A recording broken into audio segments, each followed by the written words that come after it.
Déjà suggéré sous Colbert, le creusement du canal de la Somme commence timidement sous Louis XV, en 1770. En 1785, un arrêt du Conseil du roi Louis XVI ordonne de nouveau son exécution, mais la Révolution interrompra les travaux. Sous Napoléon Ier, son intérêt était relancé dans le sillage des grands travaux du canal de Saint-Quentin, auquel il sera raccordé. Son creusement reprend, cette fois-ci sérieusement. Contraint, de nombreux prisonniers espagnols provenant des guerres napoléoniennes exécuteront les pénibles travaux. De 1817 à 1829, Jean-Félix Bellu, ingénieur des ponts et chaussées, sera en charge de sa réalisation. En 1827, Charles X inaugure lui-même le canal, qui prendra le nom de canal d'Angoulême, en l'honneur du dernier dauphin de France, Louis-Antoine, duc d'Angoulême. Les 156 km seront terminés en 1843. Alors appelé canal de Picardie, il sera mis au gabarit Fraissinet en 1880. Débutant à Saint-Simon, où il rejoint le canal de Saint-Quentin, son parcours jusqu'à Saint-Valery est ponctué de 18 écluses, 4 ponts tournants et 3 ponts-levis. L'un des 3 ponts-levis se trouve à Péronne, dans les fortifications de la couronne de Paris que traverse le canal. Inséré dans les fortifications de la couronne de Paris, le vieux pont-levis sécurisait l'entrée sud de la ville et permettait aux péniches de naviguer. Vers 1900, Alfred Rey, peintre péronnais, dessinera ce pont-levis. Devenu caduc, l'ancien pont-levis en bois a été remplacé 50 mètres plus au sud par un nouveau pont en fer, beaucoup plus large, où passent de nombreux équipages.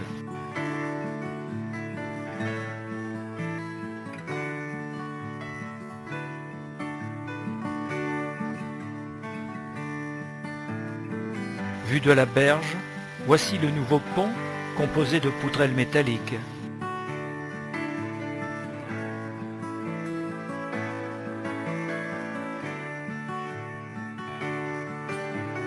Pour construire le nouveau pont, le cours du canal doit être déplacé. Un nouveau port de commerce est alors aménagé le long d'une rive. À la queue leu-leu, les chalands sont alignés dans ce nouvel espace portuaire. Les grues du port sont bien utiles pour le transbordement des matériaux.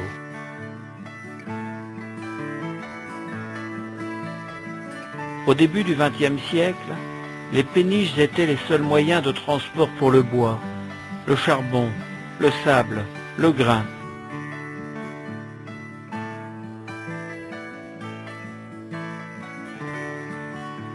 Curieux bateau que cette Mignole, amarrée à droite. D'élégantes ferrures ouvragées maintiennent ensemble à l'avant les extrémités de la levée et des bordées.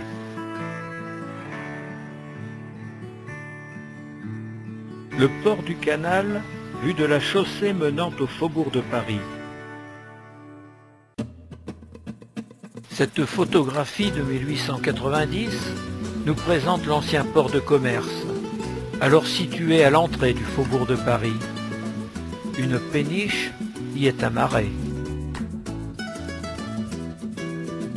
Quelques années plus tard, l'ancien port caduc n'est plus navigable. La chaussée est élargie et perd l'une des piles du poste de contrôle disparu. Une carte postale, imprimée lors de l'occupation allemande de la Première Guerre, injustement titrée en allemand « Vieux Moulin », nous représente l'ancienne zone portuaire envasée. L'ancien port de commerce se trouvait alors au 90 du faubourg de Paris actuel. L'écluse du canal. Par le chemin de halage, les bateaux étaient tirés par des chevaux, et parfois aussi par des hommes. La manœuvre de l'écluse, elle aussi, est manuelle. Une péniche franchit les portes de l'écluse. C'est l'été. Il fait beau. La température nous invite à la promenade. Maman et la grande sœur bercent bébé dans son landau. Le chaland est passé. La maman au landau est toujours assise à la même place. L'éclusier termine la manœuvre des vannes. Les tourbillons calmés, le pêcheur pose de nouveau sa ligne et surveille son bouchon.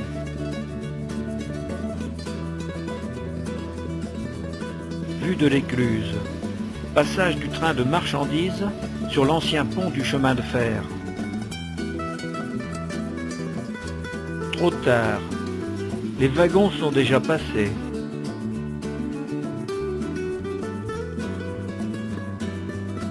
Près de la gare de la Chaplette, le vieux pont du chemin de fer datant de 1876 ne permettait le passage des trains que sur une seule voie. Avec l'augmentation du trafic, le doublement de la voie ferrée devient nécessaire. Un pont-tunnel aux lignes moins arrondies est construit en 1908. Avant son lancement vers l'autre berge, les ouvriers, fiers de leur chef-d'œuvre, paradent dans les hauts bancs de fer pour la photographie. Celui-ci sera mis en service en 1909, en même temps que la nouvelle gare de Péronne-Flamicourt.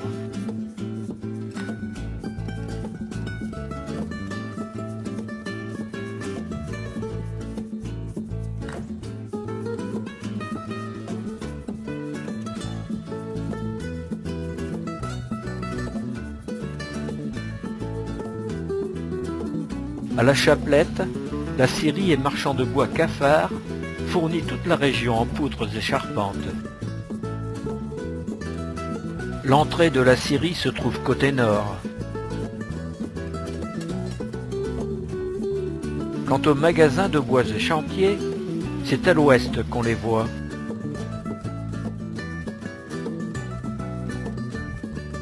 La halte du chemin de fer, Péronne-la-Chaplette, se situe à proximité du pont ferroviaire enjambant le canal.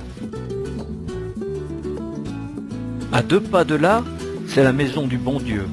On reçoit tout le monde. Lampin débitant est aussi marchand de porc.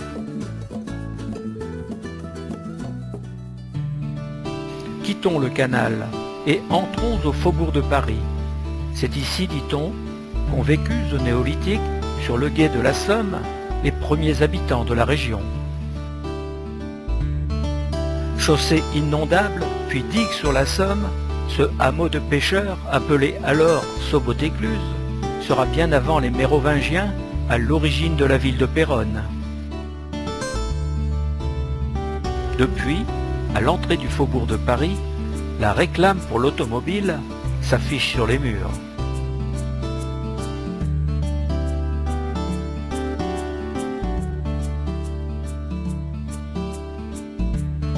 Un promeneur contemplant la terrasse du faubourg de Paris se repose quelques instants sur la margelle du pont Saint-Pierre. Dès son départ, 2 petites filles du quartier viennent contempler les poissons d'argent qui miroitent sous le pont. Toujours au pont Saint-Pierre, c'est maintenant 3 personnes qui regardent s'écouler l'eau vers les étangs de Biache. À gauche, les maisons du faubourg de Paris sont à l'ombre des tilleuls de la terrasse. Sur le devant, près du pont Saint-Pierre, il y a maintenant 4 personnages.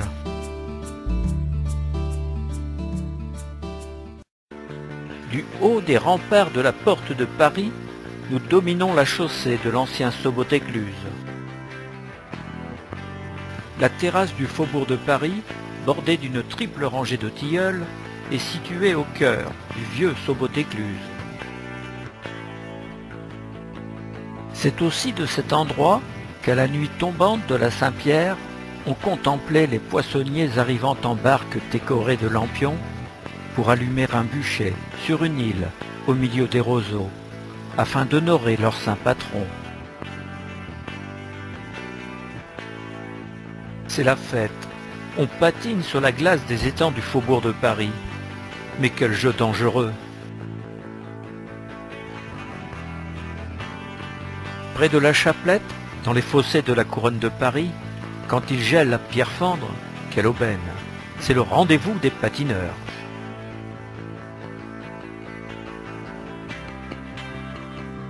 La couronne de Paris, près du canal, est un ensemble de fortifications défendant l'accès sud de la ville. Des fossés inondés en protègent les lieux. Toujours à la couronne de Paris, dans les anciennes fortifications, le déversoir du faubourg régulait les eaux.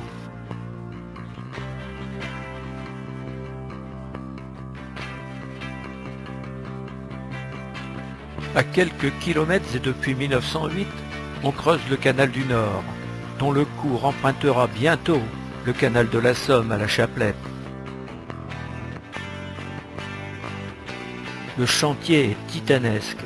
Plusieurs écluses imposantes en pierre sont construites, à l'Orgibet, à Feuillecourt, à Moilin et d'autres encore qui suscitent curiosité et visite.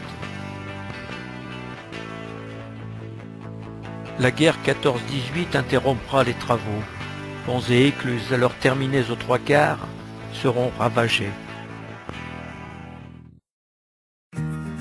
À l'issue de la guerre, la ville de Péronne est totalement détruite. Les quartiers de la Chaplette et du faubourg de Paris sont méconnaissables et tous les ponts sont à reconstruire.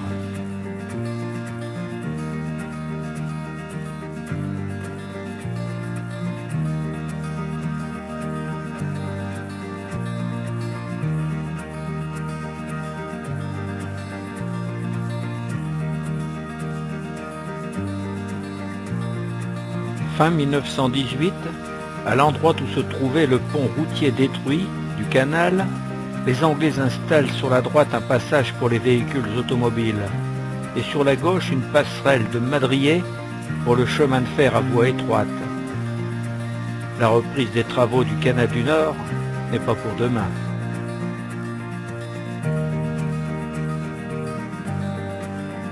Quant au pont du chemin de fer, un nouvel ouvrage tout neuf sera lancé au-dessus du canal. La main-d'œuvre sera constituée de prisonniers allemands, requis à la reconstruction des contrées dévastées. En 1920, le pont terminé, ils seront autorisés à rentrer chez eux.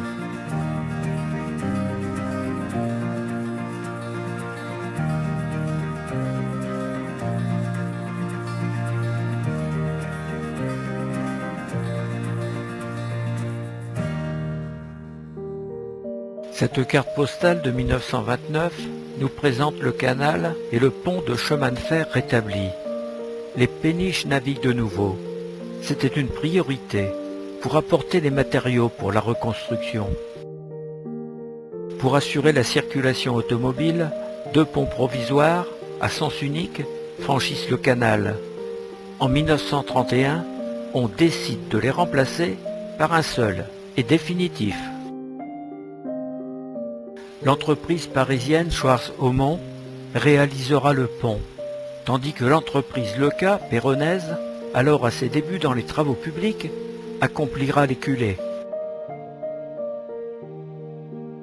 Le quotidien Le Progrès de la Somme nous informe le 25 juillet 1933 que les tests de résistance du nouveau pont de la Chaplette seront effectués ce 31 juillet et que le lendemain, l'ouvrage sera livré à la circulation. Du temps du pont-levis, d'avant 1900, c'est par le bras mort que passait le cours du canal.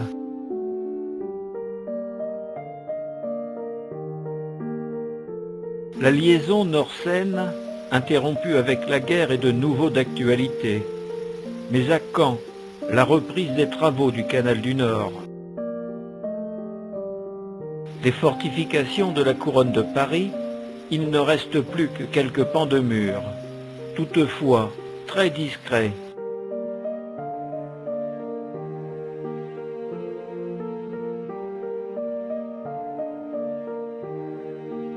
Nous voyons Jules Lecroix et ses employés représentés sur cette carte postale commerciale.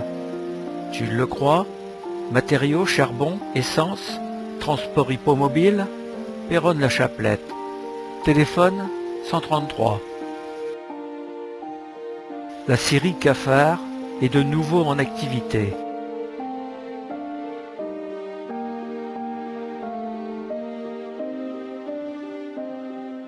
Le quartier se réorganise. Quelques industries modernes s'installent.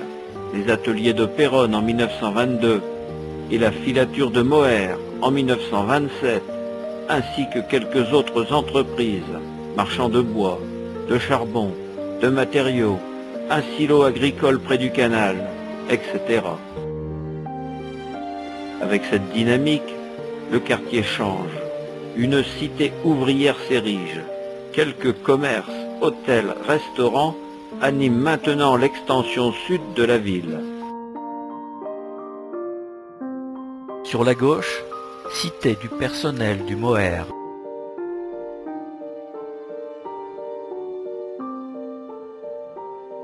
Ici, le café-restaurant et épicerie Paris-Lille. Là, le café hôtel-restaurant de la gare.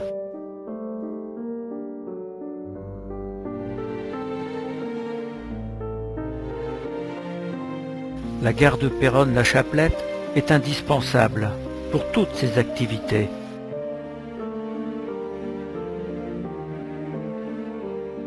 L'entrée sud du faubourg de Paris.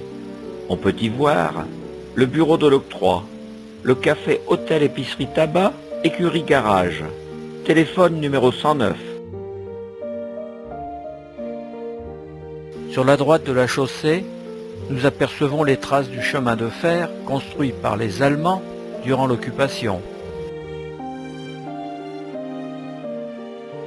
Quelques années plus tard, l'hôtel devient café aux pêcheurs roubaisiens, tabac et articles de pêche. Le faubourg se reconstruit et la voie ferrée a disparu.